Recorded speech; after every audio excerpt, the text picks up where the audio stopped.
Want to find out how I created this scene using After Effects and Photoshop's Generative Fill? Well, follow along to find out. I'm going to walk you through Photoshop's 2024 Generative Fill while I create this New York City urban jungle scene, giving you working knowledge to create your own generative masterpieces, whether video or still. I'll also talk about which shots work best for Generative Fill and some other tips on Generative Fill for video. So let's dive into it. So you guys seem to love these Generative Fill for video tutorials, so I wanted to do a fun one. Only difference is, this version is using the new and updated Photoshop 2024, which features a Generative Fill all grown up and no longer in beta. As we go through this, if you have any questions, leave them in the comments below and I'll do my best to answer them. Okay, so I'm in After Effects and I have this clip of a subway train moving, then just a little bit of camera shake. It's on a New York City subway platform. And what I'm going to do is I'm going to take a video clip that I already have, which is this clip right here that I'm importing. It's basically a little cove with a waterfall, very serene, very jungle-like. And I'm going to bring this into my comp and I'm going to resize it. And basically, I'm just going to put it where I want it to live in the scene, which is kind of right in the middle here of these subway tiles. So what I'm going to do is I'm going to take a still frame by going into Composition, Save Frame As, File. And I don't need to make this Photoshop layers because it's okay if it's a flat scene. So I'm going to click Render, and I'm going to bring that right into Photoshop 2024. Okay, so what we have here is just a flat shot, a still frame.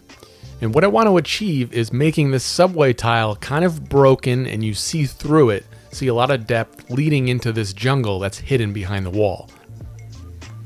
So what I'm going to do is, I'm going to take right outside the border here, select that, and I'm going to hold Option, and I'm going to select inside the border, basically selecting the edge here, and I'm just going to hit Delete.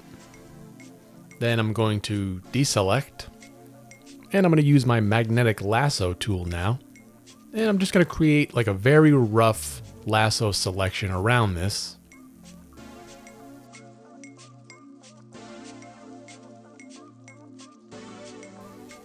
Okay, so I'll do that, and I'll make sure that I select the inside of it, holding the Option key to negate that. Okay, so I'm going to hit Delete again, and I'm going to deselect, and I'm going to use my magic wand tool, and I'm going to select all of this transparent area here. And I'm going to go to my Generative Fill panel here, and I'm going to drop down to Expand Selection. And I'm going to expand it about 6 pixels. And I'm going to click on Generate, and I'm just going to type in hole in wall, rough edges with overgrown vines, and we'll see what comes back.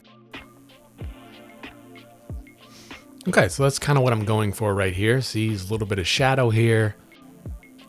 It's an opening here. It almost looks like a tree surrounding it, tree bark. So we can work with that. So what I'm going to do now is I'm going to hide that. And what I'm actually going to do is I'm going to delete this from my bottom layer, keeping it transparent. This way we could overlay the video here, but keeping it there was beneficial because the Generative Fill was seeing that image and used it to generate and blend in the layer. So now I'm selecting this big portion here, and I'm going to type in large tree.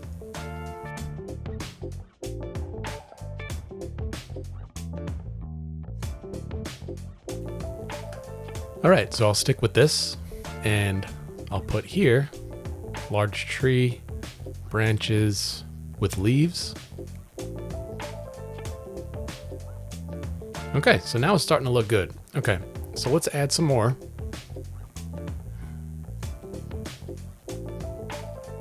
Large tree branch with leaves.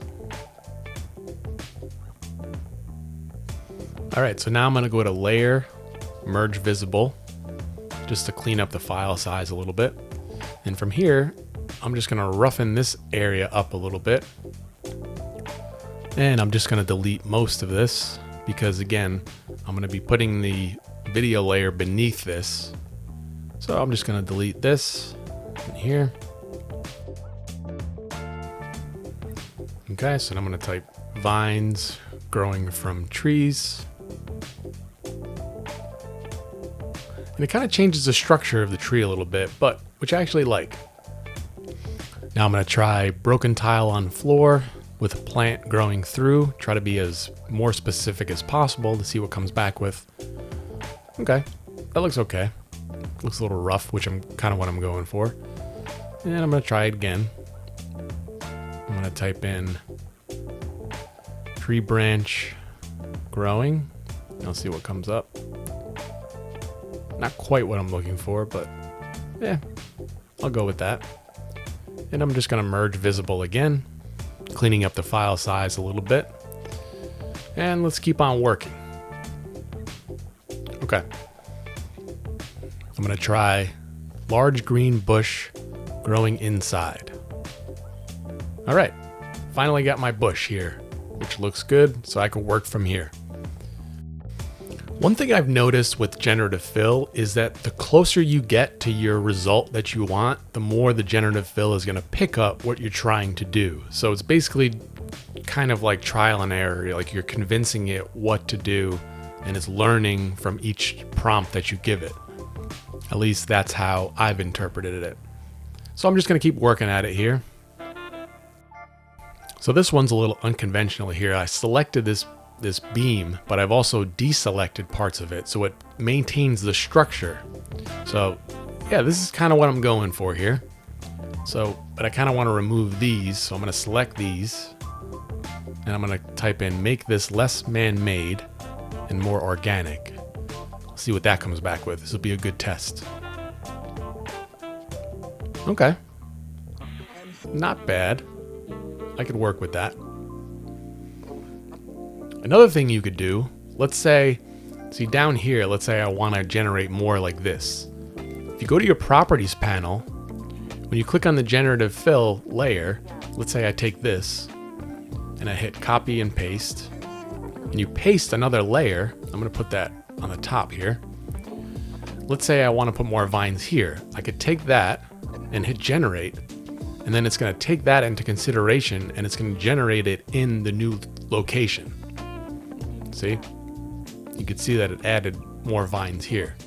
So if you get closer to a result that you like and you have an example, it'll help the Generative Fill to generate a new version of that. So I'm going to go to Layer, Merge Visible again.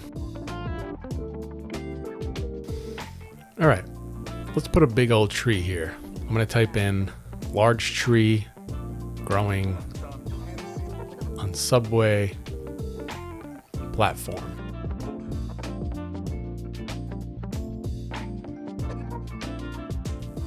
And I'll add with branches and leaves. Let's see what comes back with. The more specific, maybe. Nah, maybe too specific.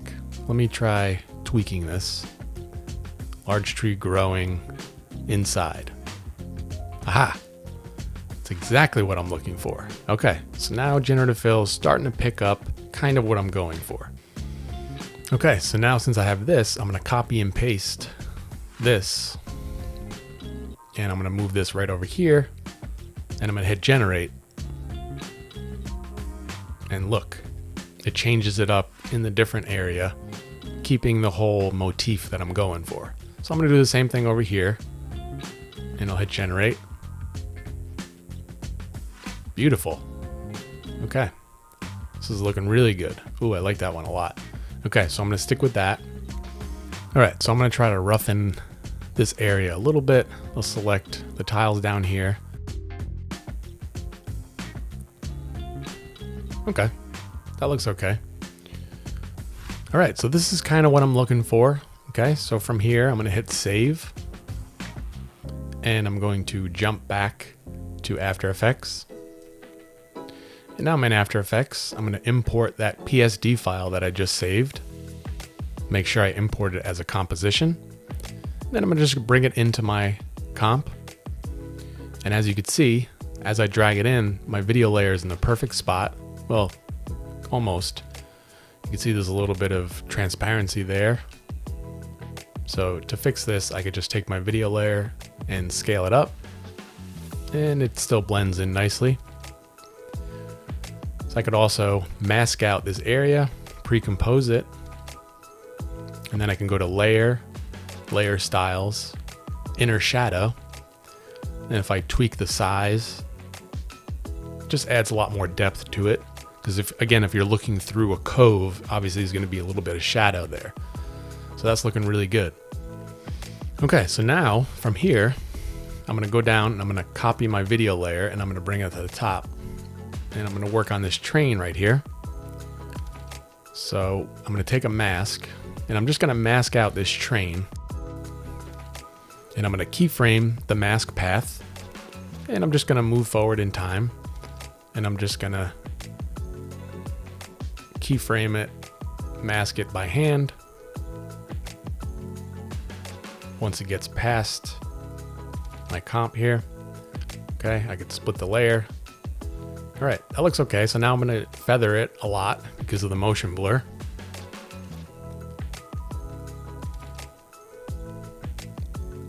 Boost up the feather. And that looks good. Okay, so we got that. So now we have to figure out the motion of the camera shake. So I'm going to duplicate my layer again, bring it to the top. I'm going to go to track and stabilize, track motion. So from here, I'm going to move my track point to the spot camera right. That kind of stays on screen for longer. Once I have the point set, I'll go to my tracker panel and I'll just analyze forward. And it tracks perfectly. I'll go to edit target and I'll select my Gen Fill layer and hit OK. And then you can see it kind of moved in space. So I'm just going to move my anchor point over, bring it back to where it was. So now all I have to do is I have to take my jungle layer and I'm just going to parent it to my Gen Fill layer so it maintains that same motion. And there you have it, folks. Obviously you could add different video elements to it. Like here I added some butterflies to it. A lot of people ask, well, can you use Generative Fill for any video shot? Well, not exactly, because it doesn't really work well on video drone shots or gimbal shots featuring lots of parallax. It's basically a 2D still in 3D space. Not good. So what are the best shots to use in Generative Fill? Well, typically flat shots with not much parallax or 3D motion works best. There can be some camera shake or camera movement, but the less the better, because then you'll have to motion track. So it works best on flat walls, objects, the ground, etc. If you want to learn more, check out my tutorial using Generative Fill and 3D Camera Tracker to learn more about this.